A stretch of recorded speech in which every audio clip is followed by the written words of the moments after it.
இன்னைக்கு நம்ம பார்க்க போகிற டாபிக் என்னென்னா டைம் ரெஸ்பான்ஸ் அனலைசிஸ் பார்க்க போகிறோம்.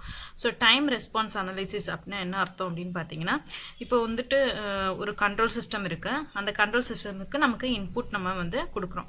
ஸோ இன்புட் வந்து என்ன இன்புட் கொடுக்குறோம் அப்படின்னு பார்த்தீங்கன்னா, ஒரு ஸ்பெசிஃபிக் இன்புட் டெஸ்ட் சிக்னல் நம்ம கொடுக்குறோம். ஓகேவா? ஸோ அப்படி அந்த டெஸ்ட் சிக்னல் நமக்கு இன்புட்டாக கொடுக்கும்போது இந்த கண்ட்ரோல் சிஸ்டத்தோட பிஹேவியர் எப்படி இருக்கும் ஒரு பர்டிகுலர் டைமுக்கு அப்படிங்கிறது தான் நம்ம என்னது time response of the system நம்ம சொல்கிறோம். ஓகேவா? ஸோ அந்த டைம் ரெஸ்பான்ஸ் வந்து நம்மளுக்கு ரெண்டு பார்ட்டாக நமக்கு பிரிச்சிருக்காங்க. ஒன்று வந்து டிரான்ஷியன்ட் ரெஸ்பான்ஸ்னு சொல்கிறாங்க, இன்னொன்று வந்து ஸ்டெடி ஸ்டேட் ரெஸ்பான்ஸ்னு சொல்கிறாங்க. ஓகேவா? ஸோ டிரான்ஷியன்ட் ரெஸ்பான்ஸ் அப்படின்னா என்ன அர்த்தம் அப்படின்னு பார்த்தீங்கன்னா, ஒரு இன்புட் வந்து ஒரு ஸ்டேட்லேருந்து இன்னொரு ஸ்டேட்டுக்கு சேஞ்ச் ஆகிறது தான் நம்ம டிரான்ஷியன்ட் ரெஸ்பான்ஸ்னு சொல்கிறாங்க. ஓகேவா? அதே இது ஸ்டெடி ஸ்டேட் ரெஸ்பான்ஸ்னால் ஒரு இதில் ஒரு வேல்யூவில் அப்படி மெயின்டைன் ஆகும் அன்டில் டைம் வந்து ரீச்சஸ் டு இன்ஃபினிட்டியாக ரீச்சஸ் ஆகும் வரைக்கும் அந்த சிக்னல்ஸ் வந்து ஒரு பர்டிகுலர் வேல்யூஸில் நம்மளுக்கு வந்து மெயின்டைன் ஆகும். அது வந்து என்னது ஸ்டெடி ஸ்டேட் ரெஸ்பான்ஸ்னு சொல்லுவாங்க. ஓகேவா? ஸோ டிரான்ஷியன்ட் ரெஸ்பான்ஸ் அப்படின்னா என்னென்னா, நம்மளுக்கு ஒரு சேஞ்சஸ் இருக்கனால இதை வந்து டைனமிக் பிஹேவியர் ஆஃப் த சிஸ்டம்னு கூட சொல்லலாம். ஓகேவா? ஸோ டிரான்ஷியன்ட் ரெஸ்பான்ஸ் மூலமாக நம்ம என்ன தெரிஞ்சுக்கலாம் அப்படின்னு பார்த்தீங்கன்னா, அந்த சிஸ்டத்தோட நேச்சர் ஆஃப் தி ரெஸ்பான்ஸும் அதோட ஸ்பீடும் நம்ம வந்து தெரிஞ்சுக்கலாம். ஓகேவா? ஸோ நேச்சர் ஆஃப் தி ரெஸ்பான்ஸும் அதோட ஸ்பீடை பற்றி நம்ம தெரிஞ்சுக்கலாம். இதே ஸ்டெடி ஸ்டேட் ரெஸ்பான்ஸ் மூலமாக நம்ம என்ன தெரிஞ்சுக்கலாம் அப்படின்னு பார்த்தீங்கன்னா, அந்த சிஸ்டத்தோட அக்யூரேசியை நம்ம வந்து தெரிஞ்சுக்கலாம். ஓகேவா? ஒரு சிஸ்டத்தோட அக்யூரேசியை வந்து நம்ம வந்து ஸ்டெடி ஸ்டேட் ரெஸ்பான்ஸ் மூலமாக நம்ம தெரிஞ்சுக்கலாம். ஓகே, நெக்ஸ்ட் நம்ம பார்க்க போகிறது என்னென்னா ஸ்டாண்டர்ட் டெஸ்ட் சிக்னல்ஸ் வந்து பார்க்க போகிறோம். ஸோ என்னென்ன ஸ்டாண்டர்ட் டெஸ்ட் சிக்னல்ஸ் இருக்குது அப்படின்னு பார்க்கலாம். ஓகேவா? ஸோ ஃபஸ்ட்டு நம்ம பார்க்க போகிற டெஸ்ட் சிக்னல் என்னென்னா ஸ்டெப் சிக்னல். ஓகேவா? ஸோ ஸ்டெப் சிக்னல் வந்துட்டு ஸ்டெப் சிக்னல்ஸோட இது எப்படி கிராஃப் எப்படி இருக்கும் அப்படின்னு பார்த்தீங்கன்னா, அட் டீஸ் இது வந்து நான் வந்து எக்ஸ் ஆக்சிஸில் டீன்னு கொடுத்துருக்கேன், ஒய் ஆக்சிஸில் வந்து அந்த சிக்னலோட நேம் கொடுத்துருக்கேன். ஓகேவா? ஸோ இந்த சிக்னல் எப்படி இருக்கும் அப்படின்னு பார்த்தீங்கன்னா, at time T is equal to 0வாக இருக்கும்போது நம்மளுக்கு சிக்னல் வந்து 0லேருந்து ஒரு பர்டிகுலர் ஆம்ப்ளிடியூடுக்கு வந்து நம்மளுக்கு வந்து ரைஸ் ஆகும். ஓகேவா? வேரியஸ் ஆகும்.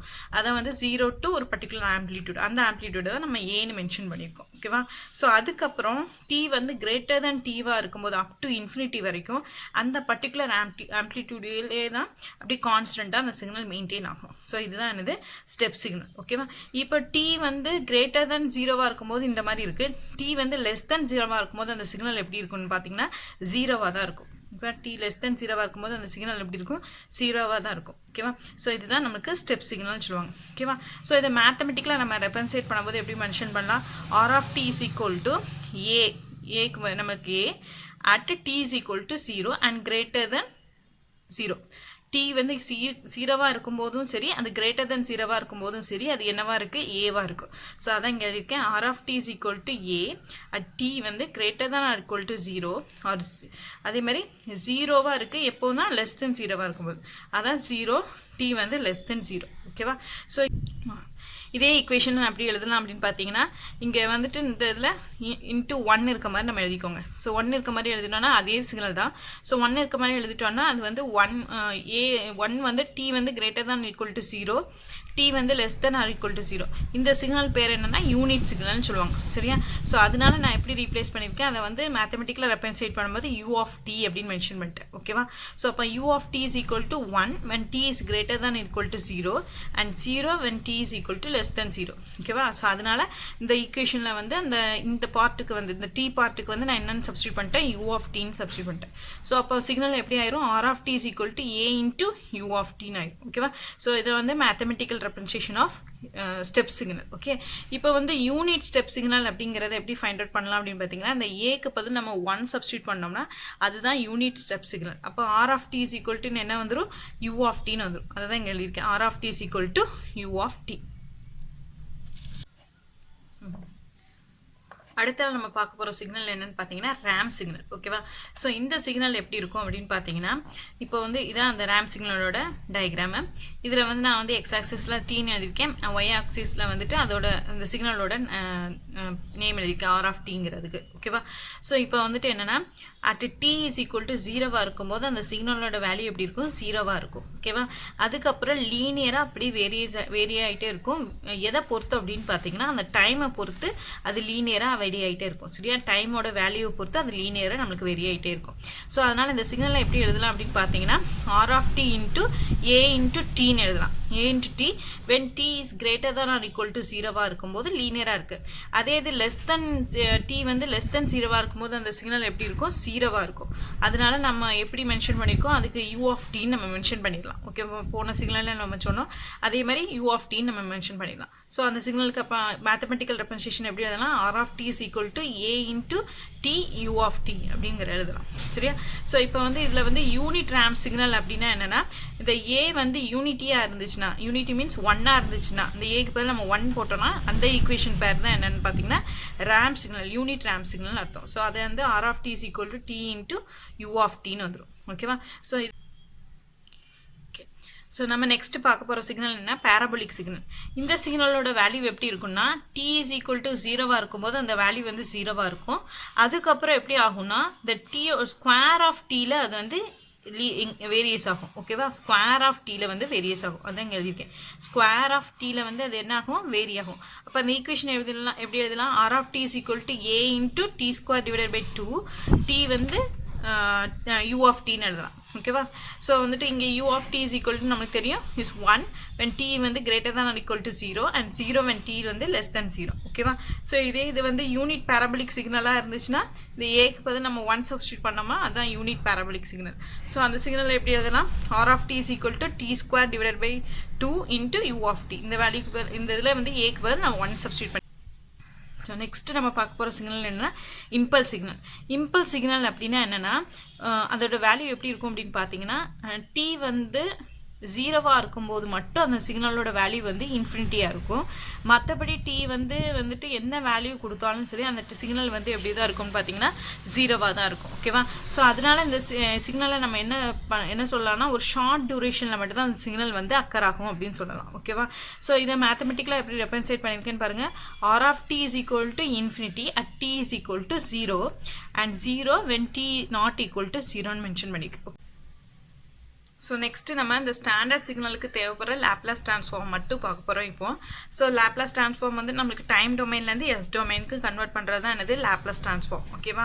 ஸோ இப்போ ஃபஸ்ட்டு வந்து நான் ஒரு கான்ஸ்டன்ட் எடுத்துருக்கேன்னா அந்த கான்ஸ்டன்ட்டுக்கு லேப்லாஸ் ட்ரான்ஸ்ஃபார்ம் எடுத்தேன்னா எப்படி வரும் அந்த கான்ஸ்டன்ட் டிவைடட் பை எஸ்ன்னு வரும். ஓகேவா? ஸோ இப்போ நம்ம இங்கே வந்து கான்ஸ்டன்ட் வந்து 1 இருந்துச்சுன்னா நமக்கு லேப்லாஸ் ட்ரான்ஸ்ஃபார்ம் எடுக்கும்போது எப்படி இருக்கும் 1/s அப்படின்னு வரும். இப்போ கான்ஸ்டன்ட் வந்து 2 இருந்துச்சுன்னா நமக்கு லேப்லாஸ் ட்ரான்ஸ்ஃபார்ம் எடுக்கும்போது 2/s அப்படின்னு வரும். ஓகேவா? ஸோ அதேமாதிரி t பவர் n இருந்துச்சுன்னா அதுக்கு லாப்லாஸ் ட்ரான்ஸ்ஃபார்ம் எப்படி எடுப்போம் அப்படின்னு பார்த்தீங்கன்னா அதுக்கு ஃபார்முலா என்னன்னா n factorial divided by s power n plus 1. ஓகேவா? n factorial divided by s power n plus 1. So இதே இது இங்கே பாருங்க t நமக்கு இருக்குது. அப்போ இதில் பவர் என்ன இருக்குது 1 இருக்குது. அப்போ எப்படி போடலாம் அந்த ஃபார்முலாவில் 1 factorial divided by s power 1 plus 1. So 1 ஃபேக்டோரியல்ங்கிறது என்னது 1 divided by s power 1 plus 1ங்கிறது 2. ஸோ அதான் 1/s². ஸோ டீக்கு வந்து 1/s² வரும். அதேமாதிரி t ஸ்கொயருக்கு பாருங்கள் 2 ஃபேக்டோரியல்னா 1 into 2 வந்து 2. அதுக்கப்புறம் வந்து s பவர் 2 plus 1. அப்போ 2 plus 1 s³ அதான் 2 divided by s³. அதே மாதிரி நமக்கு இம்பல்ஸ் ரெஸ்பான்ஸ் இருக்குல்ல அதோட டெல் ஆஃப் டீயை வந்து லேப்லாஸ் ட்ரான்ஸ்ஃபார்ம் எடுத்தால் நமக்கு என்ன கிடைக்கும் 1ன்னு கிடைக்கும். ஓகேவா? ஸோ இந்த லேப்லாஸ் ட்ரான்ஸ்ஃபார்ம் பேஸ் பண்ணி நம்ம ஸ்டெப் சிக்னல்ஸோட ஃபார்முலாஸ்லாம் பார்க்கலாம். ஓகே சாரி இந்த லேப்லாஸ் ட்ரான்ஸ்ஃபார்மை பேஸ் பண்ணி நம்மளோட ஸ்டாண்டர்ட் சிக்னல்ஸோட ஃபார்முலாஸ் எல்லாம் பார்க்கலாம். ஓகேவா? ஸோ ஃபஸ்ட்டு வந்து நேம் ஆஃப் த சிக்னல் அதுக்கப்புறம் டைம் டொமைன் அதோட லேப்லாஸ் ஃபார்முலாஸ் இருக்கேன். ஸோ ஸ்டெப்புக்கு நமக்கு எப்படி எழுதுவோம் ஏங்கிறது தான் அதோட ஃபார்முலா. அந்த யூ ஆஃப் டிங்கிறது வேண்டாம் நமக்கு ஏன்னா அது வந்து அந்த டீயோட வேல்யூவை மென்ஷன் பண்ணுறது தான் அந்த யூ ஆஃப் டி. ஸோ அதனால் நான் அதை விட்டுட்டு எழுதியிருக்கேன். ஃபஸ்ட்டு வந்து எழுதுறது என்ன சிக்னல் எழுதியிருக்கேன்னா ஸ்டெப்புங்கிறது ஏ. ஸோ ஏங்கிறது ஒரு கான்ஸ்டன்ட் அதுக்கு லேப்லாஸ் எடுத்து என்ன வரும் டிவைடட் பை எஸ். ஸோ அதான் ஏ டிவைடட் பை எஸ். ஓகேவா? ஸோ யூனிட் ஸ்டெப் அப்படின்னா என்ன அர்த்தம் இந்த ஏக்கு பதில் 1 சப்ஸ்டியூட் பண்ணால் அதான் யூனிட் ஸ்டெப்பு. ஸோ ஏக்கு பதில் அந்த 1 சப்ஸ்டியூட் பண்ணியிருக்கேன். அப்போ அந்த 1க்கு லேப்லாஸ் எடுத்து என்ன வரும் ஸோ 1ங்கிறது ஒரு கான்ஸ்டன்ட். அப்போ வந்து கான்ஸ்டன்ட் டிவைடட் பை எஸ் அதான் 1 டிவைடட் பை எஸ். ஓகேவா? ஸோ நெக்ஸ்ட்டு ரேம்ப் சிக்னலோட வேல்யூ என்னது ஏ இன்ட்டு டி. ஓகேவா? ஸோ ஏ இன்ட்டு டிக்கு லேப்லாஸ் எடுத்தோன்னா டீக்கு லேப்லாஸ் எடுத்து என்ன வரும் 1 டிவைடட் பை எஸ்ன்னு வரும் s² வரும். ஓகேவா? 1 டிவைடட் பை s². அப்போ ஏ டிவைடட் பை s². ஓகேவா? யூனிட் ரேம்ப்க்கு என்ன வரும் டி வந்து இருக்குது. ஸோ அதுக்கு வந்து ஏக்கு பதில் 1 போட்டால் தான் அதான் யூனிட் ரேம்ப். ஓகேவா? ஸோ டி மட்டும் இருக்கும். ஸோ டிக்கு எடுத்தோன்னு வச்சுக்கோங்களேன் 1 டிவைடட் பை s². அதான் இங்கே எழுதியிருக்கேன். ஓகேவா? நமக்கு ரேம்ப் சிக்னலுக்கு இன்னொரு நேம் என்னென்னா கான்ஸ்டன்ட் வெலாசிட்டி சிக்னல் நம்ம சொல்லலாம். ஓகேவா? ஸோ நெக்ஸ்ட்டு வந்து பேராபோலிக்கு வந்து எடுத்தோம்னா பேராபோலா சிக்னல் என்னது A T square divided by 2 ஓகேவா.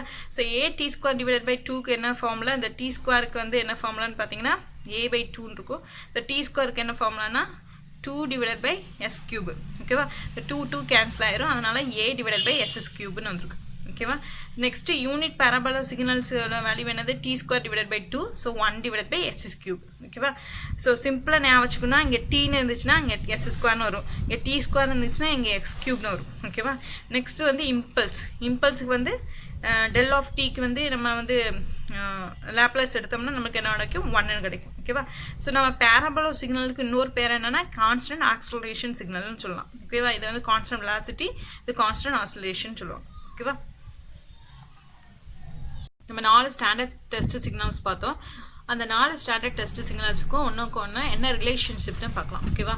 ஸோ ஃபஸ்ட்டு வந்து நம்மளுக்கு என்ன சிக்னல் இருந்தது, இம்பல்ஸ் சிக்னல் இருந்தது, அதுக்கப்புறம் ஸ்டெப்பு, அப்புறம் ரேம்ப்பு, பேராபோலிக் ஓகேவா. ஸோ நம்ம இம்பல்ஸை வந்து இன்டெகிரேட் பண்ணால் நம்மளுக்கு என்ன சிக்னல் கிடைக்கும்னு பார்த்தீங்கன்னா ஸ்டெப்பு கிடைக்கும். ஸ்டெப்பை இன்டெகிரேட் பண்ணால் ரேம்பை இன்டெகிரேட் பண்ணால் நம்மளுக்கு என்ன கிடைக்கும், பேராபோலா கிடைக்கும். அதே மாதிரி பேராபோலாவை டிஃப்ரென்ஷியேட் பண்ணால் ரேம்ப் கிடைக்கும், ரேம்பை டிஃப்ரென்ஷியேட் பண்ணால் ஸ்டெப்பை டிஃப்ரென்ஷியேட் பண்ணால் இம்பல்ஸ் ஓகேவா. ஸோ அப்போ வந்துட்டு நீங்கள் வந்து எப்படி கேட்கலாம்னா கொஷினில் வந்து ஸோ ரேம்ப் சிக்னலை டிஃப்ரென்ஷியேட் பண்ணால் என்ன சிக்னல் கிடைக்கும், இம்பல்ஸை வந்து இன்டெகிரேட் பண்ணால் என்ன சிக்னல் கிடைக்கும், அந்த மாதிரி கொஷின் கேட்பாங்க ஓகேவா.